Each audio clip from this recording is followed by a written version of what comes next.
Jane Eyre by Charlotte Brontë. Chapter 22. Mr. Rochester had given me but 1 week's leave of absence, yet a month elapsed before I quitted Gateshead. I wished to leave immediately after the funeral, but Georgiana entreated me to stay till she could get off to London, whither she was now at last invited by her uncle, Mr. Gibson, who had come down to direct his sister's interment and settle the family affairs. Georgiana said she dreaded being left alone with Eliza. From her she got neither sympathy in her dejection, support in her fears, nor aid in her preparations. So I bore with her feeble-minded wailings and selfish lamentations as well as I could, and did my best in sewing for her and packing her dresses. It is true that while I worked she would idle, and I thought to myself, if you and I were destined to live always together, cousin, we would commence matters on a different footing. I should not settle tamely down into being the forbearing party. I should assign you your share of labour, and compel you to accomplish it, or else it should be left undone. I should insist also on your keeping some of those drawling, half-insincere complaints hushed in your own breast. It is only because our connection happens to be very transitory, and comes at a peculiarly mournful season, that I contend thus to render it so patient and compliant on my part. At last I saw Georgiana off, but now it was Eliza's turn to request me to stay another week. Her plans required all her time and attention, she said. She was about to depart for some unknown bourne, and all day long she stayed in her own room, her door bolted within, filling trunks, emptying drawers, burning papers, and holding no communication with anyone. She wished me to look after the house, to see callers, and answer notes of condolence.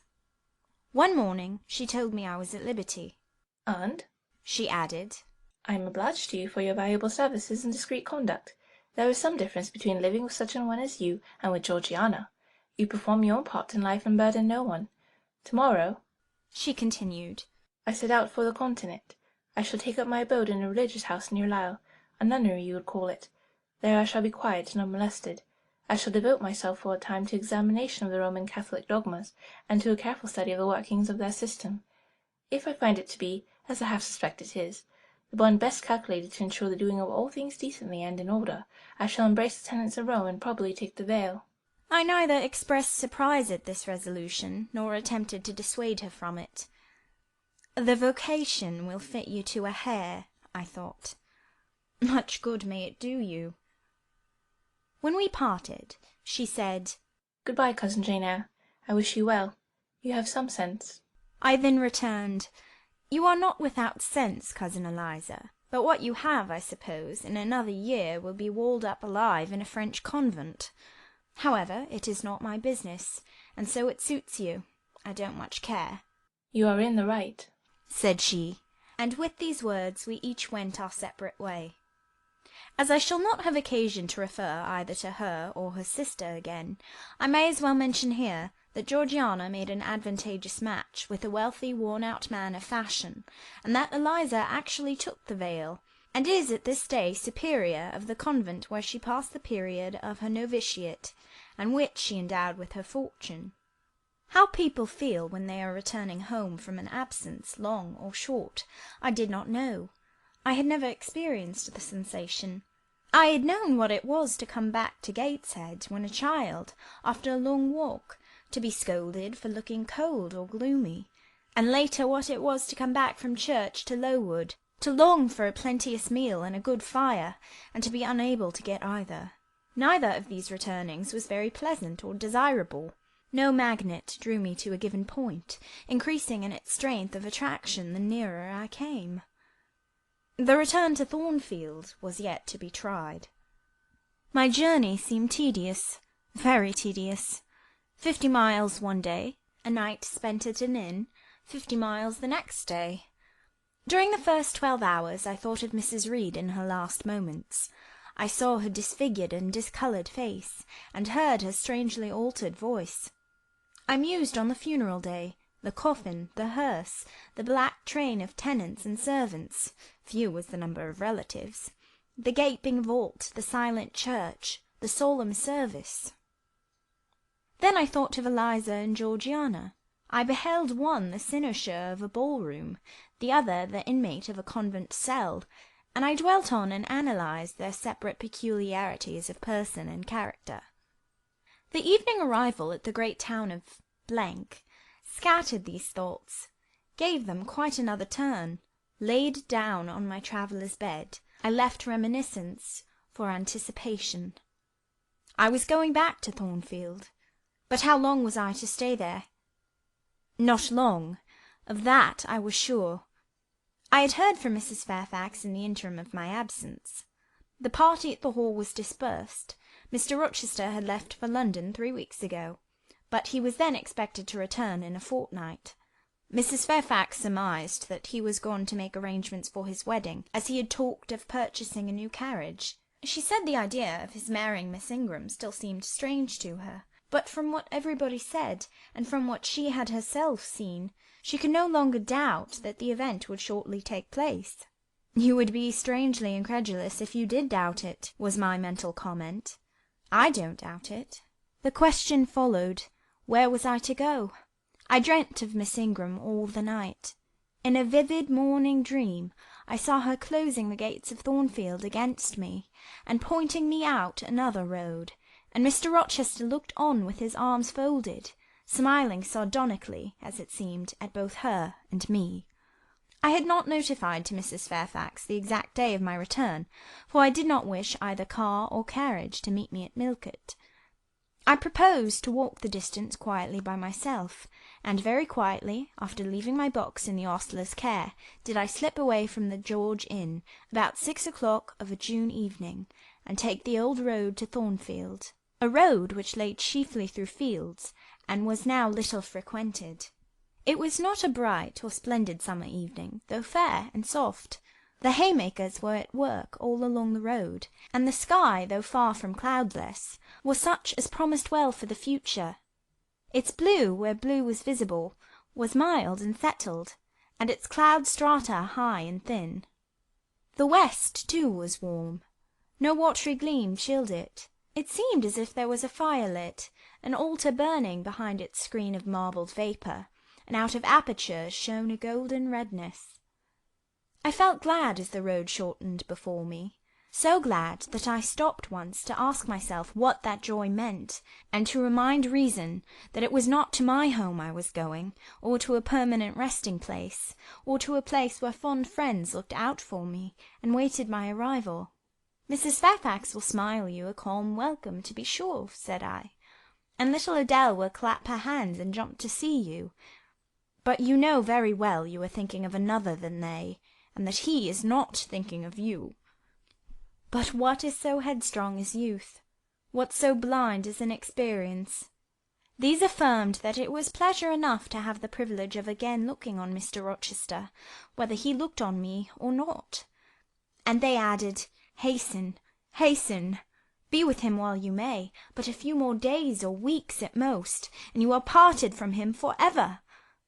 And then I strangled a new-born agony, a deformed thing which I could not persuade myself to own and rear, and ran on. They are making hay, too, in Thornfield meadows, or rather the labourers are just quitting their work and returning home with their rakes on their shoulders, now at the hour I arrive. I have but a field or two to traverse, and then I shall cross the road and reach the gates. How full the hedges are of roses! But I have no time to gather any. I want to be at the house. I passed a tall briar, shooting leafy and flowery branches across the path. I see the narrow stile with stone steps, and I see Mr. Rochester sitting there, a book and a pencil in his hand. He is writing. Well, he is not a ghost, yet every nerve I have is unstrung. For a moment I am beyond my own mastery. What does it mean? I did not think I should tremble in this way when I saw him, or lose my voice or the power of motion in his presence. I will go back as soon as I can stir. I need not make an absolute fool of myself. I know another way to the house. It does not signify if I knew 20 ways, for he has seen me. "Hello," he cries, and he puts up his book and his pencil. There you are. Come on, if you please. I suppose I do come on, though in what fashion I know not, being scarcely cognizant of my movements, and solicitous only to appear calm, and, above all, to control the working muscles of my face, which I feel rebel insolently against my will, and struggle to express what I had resolved to conceal. But I have a veil. It is down. I may make shift yet to behave with decent composure. And this is Jane Eyre? Are you coming from Millcote, and on foot? Yes, just one of your tricks. Not to send for a carriage, and come clattering over street and road like a common mortal, but to steal into the vicinage of your own home, along with twilight, just as if you were a dream or a shade. What the deuce have you done with yourself this last month? I have been with my aunt, sir, who is dead. A true Janian reply. Good angels be my guard. She comes from the other world, from the abode of people who are dead, and tells me so when she meets me alone here in the gloaming. If I dared, I'd touch you, to see if you are substance or shadow, you elf. But I'd soon offer to take hold of a blue igneous fatuous light in a marsh. Truant, truant, he added, when he had paused an instant. Absent from me a whole month, and forgetting me quite, I'll be sworn. I knew there would be pleasure in meeting my master again, even though broken by the fear that he was so soon to cease to be my master, and by the knowledge that I was nothing to him. But there was ever in Mr. Rochester, so at least I thought, such a wealth of the power of communicating happiness, that, to taste but of the crumbs he scattered to stray and stranger birds like me, was to feast genially. His last words were balm. They seemed to imply that it imported something to him whether I forgot him or not. And he had spoken of Thornfield as my home. Would that it were my home! He did not leave the stile, and I hardly liked to ask to go by. I inquired soon if he had not been to London. Yes, I suppose you found that out by second sight. Mrs. Fairfax told me in a letter. And did she inform you what I went to do? Oh, yes, sir. Everybody knew your errand. You must see the carriage, Jane, and tell me if you don't think it will suit Mrs. Rochester exactly, and whether she won't look like Queen Boadicea, leaning back against those purple cushions. I wish, Jane, I were a trifle better adapted to match with her externally. Tell me now, fairy as you are, can't you give me a charm, or a philtre, or something of that sort, to make me a handsome man? It would be past the power of magic, sir. And in thought I added, a loving eye is all the charm needed. To such you are handsome enough, or rather your sternness has a power beyond beauty. Mr. Rochester had sometimes read my unspoken thoughts with an acumen to me incomprehensible.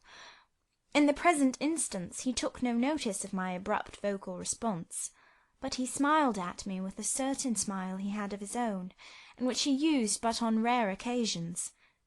He seemed to think it too good for common purposes.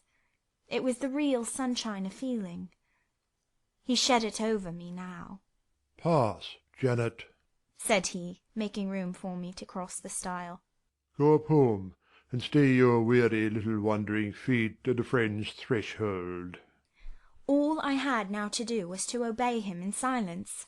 No need for me to colloquize further. I got over the stile without a word, and meant to leave him calmly. An impulse held me fast.